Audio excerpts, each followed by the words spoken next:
আসসালামু আলাইকুম প্রিয় শিক্ষার্থীরা, আজকে হচ্ছে আমি ময়মনসিংহ বোর্ড 2024 সালে আসা যে প্যাসেজ জেনারেশনটি সেটি তোমাদেরকে সমাধান করে দিব।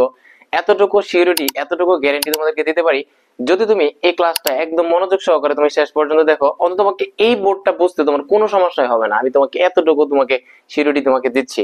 সো কথা না বাড়িয়ে চলো শুরু করা যায়। দেখো, প্যাসেজ জেনারেশন করার আগে প্রথম যে তোমার কাজটা হচ্ছে পড়া প্যাসেজ একবার পড়া। পড়ার পরে সেখান থেকে তোমার স্পিকার এবং লিসেনার খুঁজে বের করা। কি বলছি?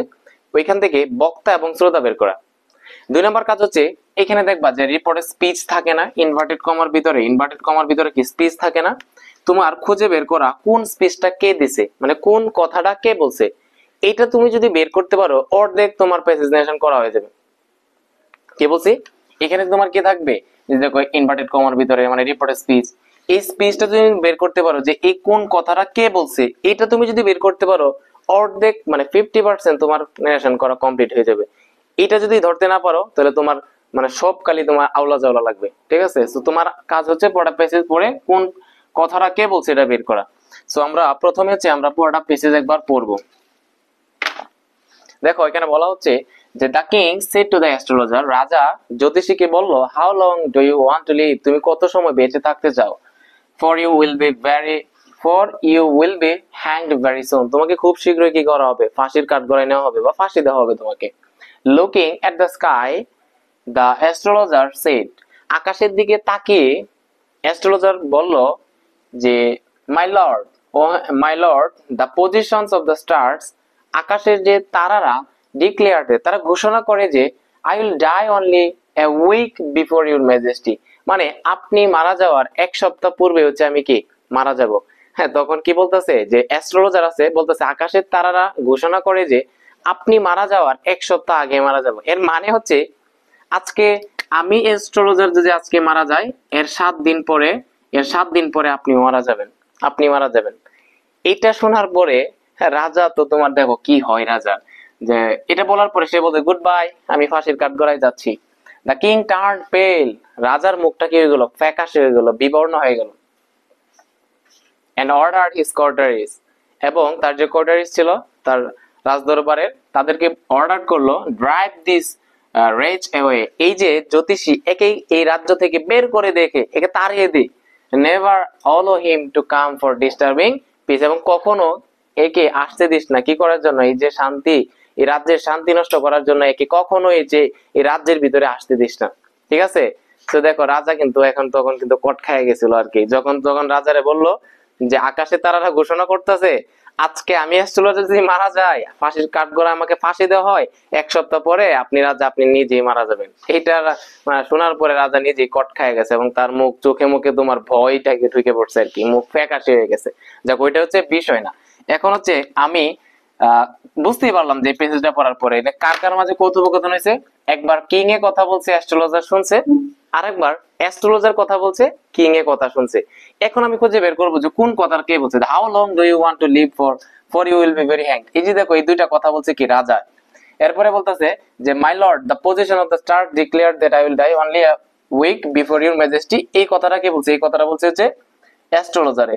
আবার এটা তো এই পর্যন্ত reporting verb, drive this wretch away and never allow him to come for disturbing peace, এই কথাটা কে বলছে, এই কথাটা বলছে তোমার কি বলে অ্যাস্ট্রোলজারের। ঠিক আছে? এখন তুমি করো, দেখবা পানির মতো হয়ে যাবে। দেখো তো আমি করি। The king said to the astrologer, how long do you want to live, আমাকে বলো তো how long do you want to live, যে তুমি কত সময় বেঁচে থাকতে চাও, বাঁচতে চাও। এটা কোন ধরনের সেন্টেন্স? Interrogative sentence. তাহলে ইন্টারোগেটিভ সেন্টেন্সে সেড টুর পরিবর্তে আমরা কি দেই, আস্কড দেই। তাহলে এটা কি হবে, দ্য কিং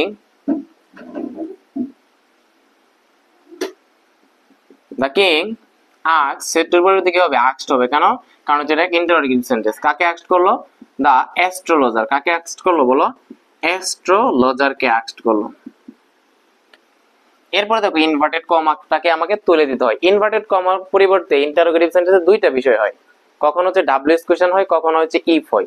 যদি ইন্টারোগেটিভ সেন্টেন্সটা ডাব্লিউএস কোশ্চেন দ্বারা শুরু হয়, তাহলে হচ্ছে আমরা এটার পরিবর্তে অন্য কোনো কিছু দিতে হয় না, ডাব্লিউএস কোশ্চেনে রেখে দিলে হয়। ঠিক আছে? আর যদি অক্সিলারি ভার্ব, যেমন do, does, am, is, are, was, were, হ্যাঁ, can, could, shall, should, may, might, এগুলা অক্সিলারি ভার্ব দ্বারা শুরু হয়, তখন আমরা কি দিই, ইফ দিই।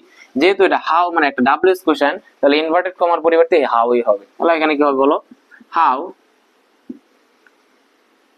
long এরপরে দেখো মনে রাখবা ইন্টারোগেটিভ সেন্টেন্সে যদি ডু ডাজ থাকে, ইন্টারোগেটিভ সেন্টেন্সে যদি ডু ডাজ থাকে তখন সেটা বুঝবা হচ্ছে প্রেজেন্ট ইনডিফিনিট টেন্স। আর প্রেজেন্ট ইনডিফিনিট টেন্স হলে সেটা চেঞ্জ হয়ে কি হবে past indefinite tense. Past indefinite tense মানে কি সাবজেক্টে পরে তুমি ভি টু দিবা। বলো তো সাবজেক্ট কোনটা এখানে? ইউ। ইউ কোন person? Second person. Second person কাকে দিকে চেঞ্জ হয় বলো? অবজেক্ট কে দেখে। তাই অবজেক্ট কে এখানে অ্যাস্ট্রোলজার। অ্যাস্ট্রোলজারের পরিবর্তে কি হবে বলো? হি হবে। এরপরে যেহেতু আমার যেহেতু প্রেজেন্ট ইনডিফিনিট টেন্স, এটা চেঞ্জটা পরিবর্তন হয়ে কি হবে past indefinite tense. Past indefinite tense মানে হচ্ছে সাবজেক্টের পরে ভি টু, ওয়ান্ট হচ্ছে ভার্ব, এর ভি টু হচ্ছে ওয়ান্টেড। এরপরে যা আছে যে টু লিভ। দেখো তো এরপরে কথাটা কে বলছে যে for you will be very hanged, you will be hanged very soon, তোমাকে খুব শীঘ্রই কি করা হবে? ফাঁসির কাঠগড়াতে নেওয়া হবে বা ফাঁসি দেওয়া হবে। কথাটা কে বলছে বলো? এই কথাটা কে বলছে? এই কথাটা বলছে রাজা। তাহলে আমি বলতে পারি না যে এন্ড, যেহেতু আবার দ্বিতীয়বার কথা বলছি আমি এন্ড এডেড দ্যাট, যেহেতু assertive sentence and added that আমি যুক্ত করে দেই। And added that, and added that যে ইউ কোন person? Second person. Second person কাকে দেখে চেঞ্জ হবে বলো? অবজেক্ট কে দেখে। অবজেক্ট কারা? অ্যাস্ট্রোলজার। অ্যাস্ট্রোলজারের জন্য কি হবে? হি হবে। হি। এরপর টেন্সটা চেঞ্জ করি। আমরা জানি উইল থাকলে কি হয়ে যায়? উড হয়ে যায়। শ্যাল অথবা উইল থাকলে কি হয়? উড হয়। হি উড, এরপরে যে be, he would be hanged very soon. হ্যাঁ, দেখো কত সহজ তাই না? একটু সুন্দরভাবে চিন্তা করলে হয়। দেখো সাবজেক্ট আমি ইউ এর পরিবর্তে কি হয়েছে? হি হয়েছে। এই উইলটা হয়ে গেছে কি? উড। উইলটা কি হয়ে গেছে? উড হয়ে গেছে। তারপরে would be hanged very soon. এরপরে আমরা দেখি লুকিং এট দ্য স্কাই, আকাশের দিকে তাকিয়ে the astrologer said my lord the position of the stars declared that I will die only a week before your majesty. দেখো কত সুন্দর করে আমি তোমাদেরকে বলি। দেখো কোন সেন্টেন্সে যদি দেখো রিপোর্টিং ভার্বের মাঝে প্রেজেন্ট পার্টিসিপল ফ্রেজ আছে।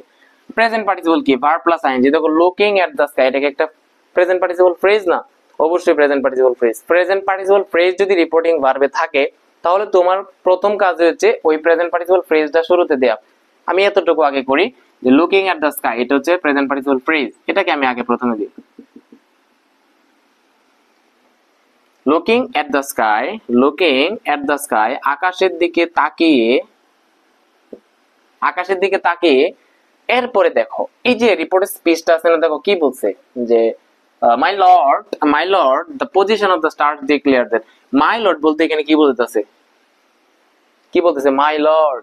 হ্যাঁ, মহারাজা, মহারাজা। মাই লর্ড, মাই লর্ড মানে কি বুঝাতেছে এখানে? মাই লর্ড দ্বারা এখানে অ্যাড্রেসিং করতেছে, অর্থাৎ সম্বোধন করতেছে। My lord, my lord. আকাশে তারা বলতেছে আপনি মারা যাওয়ার এক সপ্তাহ পূর্বে হচ্ছে আমি মারা যাবো। তাহলে মাই লর্ড দ্বারা এখানে রাজাকে কি করা হচ্ছে? এখানে সম্বোধন করা হচ্ছে। তো সম্বোধন করা যদি হয় তাহলে আমরা এটাকে কি করি বলতো? শুরুতে অ্যাড্রেসিং দেই, এরপরে যাকে সম্বোধন করা হয় তাকে দেই, দেন হচ্ছে এস দেই, এরপরে যা আছে তা দেই। ঠিক আছে? তো মাই লর্ড দ্বারা যেহেতু এখানে কি করা হচ্ছে? সম্বোধন করা হচ্ছে, তাহলে আমি কি দিব? প্রথমে অ্যাড্রেসিং দিব যে লুকিং এট দ্য স্কাই, আকাশের দিকে তাকিয়ে। Addressing,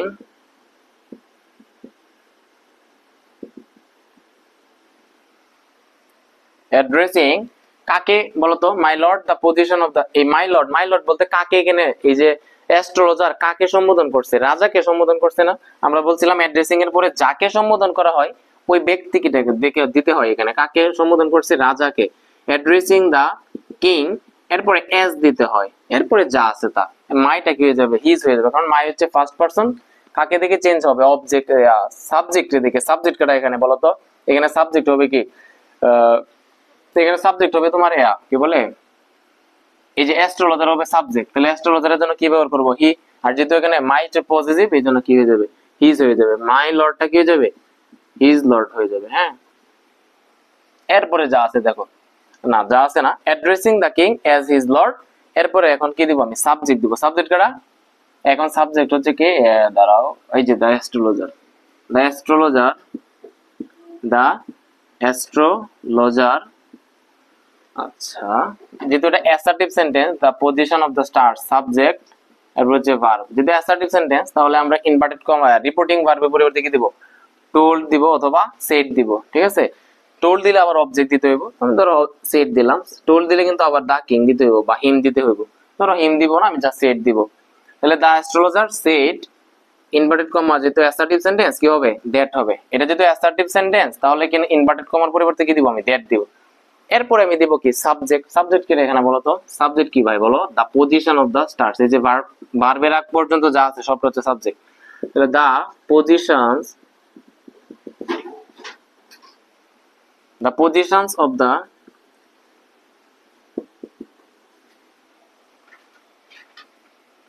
of the stars।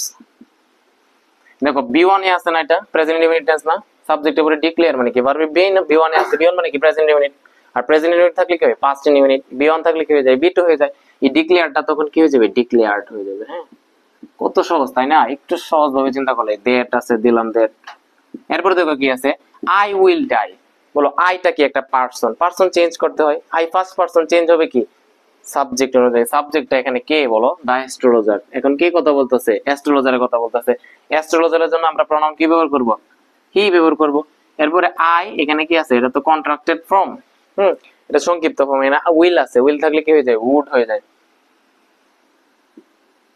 Will হইলে না কি হয় উড হয়। উইল থাকলে কি দিতে হয় উড দিতে হয়। এরপরে ভার্ব আছে, he would die only, he would die only a week before. ইউটা কি হয়ে যাবে? ইউটা হয়ে যায় হিজ হয়ে যায়, কারণ ফার্স্ট পারসন কি, এই সেকেন্ড পারসন কি অনুযায়ী অবজেক্ট অনুযায়ী। অবজেক্ট কেটা এখানে বলো তো? এখানে বলতো অ্যাস্ট্রোলজার কথা বলতেছিল, শুনতেছে গেলাম রাজা, রাজার জন্য আমি কি দিব হি দিব। আর যেহেতু ইউটা কি পজিটিভ আছে, হির পজিটিভ কি him, sorry his, before his majesty. ঠিক আছে, আচ্ছা। এরপর দেখো গুড বাই, এই কথাটা কে বলছে বলো তো? গুড বাই কথাটা কে বলছে? অ্যাস্ট্রোলজার বলছে। তাহলে এখানে কি বলতে পারি আমরা? The astrologer, the astrologer, the astrologer. Good bye থাকলে আমরা কি দিতে হয়? ভার্ব হিসেবে কি দিতে হয়? বেড দিতে হয়। বেড মানে কি বিদায় আর কি। তাহলে এরপরে বেড দিতে হবে, দ্য অ্যাস্ট্রোলজার বেড। বেডের পর অবজেক্ট দিতে হয়। কাকে বিদায় জানাইছে বলো তো? রাজাকে। রাজার জন্য তুমি হিম দিতে পারো অথবা কিংও দিতে পারো, কোনো সমস্যা নাই। The astrologer bade him goodbye, goodbye, ব্যাস। এরপরে দেখো the king turn pale and ordered. এটা শোনার পরে রাজার মুখটা ফ্যাকাশে হয়ে গেছে। এন্ড অর্ডার্ড, সে কি করলো? হুকুম দিল। His courtiers drive this wretch away and never allow him to come for disturbing peace। হ্যাঁ, এখানে লেখাটা তুমি দেখা যাবে না, এই জন্য আমি একটু এটা মুছে ফেলতেছি। হ্যাঁ, এতটুকু অংশ তো করাই হয়ে গেছে আমাদের। বলো কি হবে এখানে? একটা বিষয় আমি তোমাদেরকে এনশিওর করি, এখানে অনেক স্টুডেন্টরা ভুল করে। কিভাবে ভুল করে বলো? এই টার্ন আছে না ভি2 থেকে অনেকে মনে করে হেড টার্ন দিয়ে দেয়। এটা কি দিয়ে দেয়? হেড টার্ন দিয়ে দেয়। ভি2 থাকলে তো কি past indefinite past perfect head turn করে ফেলে। তুমি আজকে আমার ক্লাস দেখার পরে তুমি যে ভাই দেখতেছো বা যে আপু দেখতেছো, তুমি জেনে রাখো এই যে দেখো the king turn pale and ordered his courtiers, এটা কি বলো? এটা কি ইনভার্টেড কমার ভিতরে আছে? একই রিপোর্টেড স্পিচ না, এটা হচ্ছে রিপোর্টিং ভার্ব। যে এখান থেকে শুরু করে একদম এই যে ইনভার্টেড কমা শুরু হওয়ার আগ পর্যন্ত সবটা হচ্ছে রিপোর্টিং ভার্ব। তুমি আমাকে বলো ভাইয়া যে রিপোর্টিং ভার্বের কি কখনো টেন্স চেঞ্জ হয়? প্রেজেন্ট ইনডিফিনিট থাকলে পাস্ট ইনডিফিনিট, পাস্ট ইনডিফিনিট থাকলে পাস্ট পারফেক্ট, পাস্ট পারফেক্ট থাকলে পাস্ট পারফেক্ট, মানে চেঞ্জ হয় না। এরকম টেন্স চেঞ্জ হয় কি? এইগুলো যে টেন্স চেঞ্জ করি, বি2 থাকলে হেড প্লাস বি3, বি1 থাকলে বি2, am is are verb plus ING থাকলে ওয়াজ আর ভার্ব প্লাস আইএনজি, এগুলো কার করি? এই যে ইনভার্টেড কমার ভিতরে যে সেন্টেন্স গুলো থাকে রিপোর্টেড স্পিচ, ওইটার কি করে আমি টেন্স চেঞ্জ করি। কিন্তু রিপোর্টিং ভার্বের কি আমি টেন্স চেঞ্জ করি না? তাহলে তুমি বলো কেন তুমি এখানে টার্নের জন্য তুমি হেড টার্ন দিবা? বলো দরকার আছে? না, তোমার কাজ হচ্ছে রিপোর্টিং ভার্ব ঠিক রাখা। এখান থেকে এই পর্যন্ত রিপোর্টিং ভার্ব এটা ঠিক থাকবে। কি হবে? the king turned pale and ordered his courtiers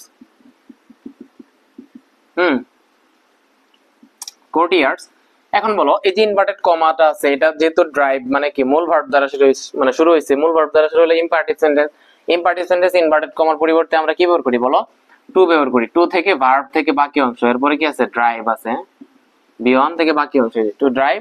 this থাকলে বলো তো আমাদের নিকটবর্তী শব্দ দূরবর্তী হয়, দিস থাকলে কি হয় দ্যাট হয়। রিচ অ্যাওয়ে, হ্যাঁ রিচ অ্যাওয়ে।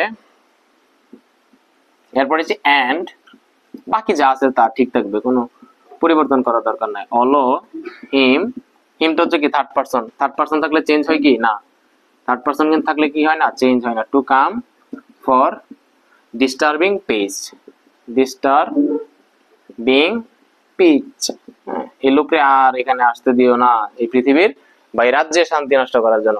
আমার মনে হয় না, আমি তোমাকে গ্যারেন্টি দিলাম, তুমি যদি এই ক্লাসটা মনোযোগ দিয়ে করে থাকো, আমার মনে হয় না যে কোথাও না বুঝার মতো আমি এত সুন্দর করে ভাঙে ভাঙে তোমাদের বুঝাই দিছি। সো মানে আমাদের সাথে যারা আজকে এসে তুমি প্রথম আমার এই ক্লাসটা করছো, তোমার কাজ হচ্ছে আমার চ্যানেলটা সাবস্ক্রাইব করে দিও। সো ভালো থাকো, সুস্থ থাকো, আল্লাহ হাফেজ।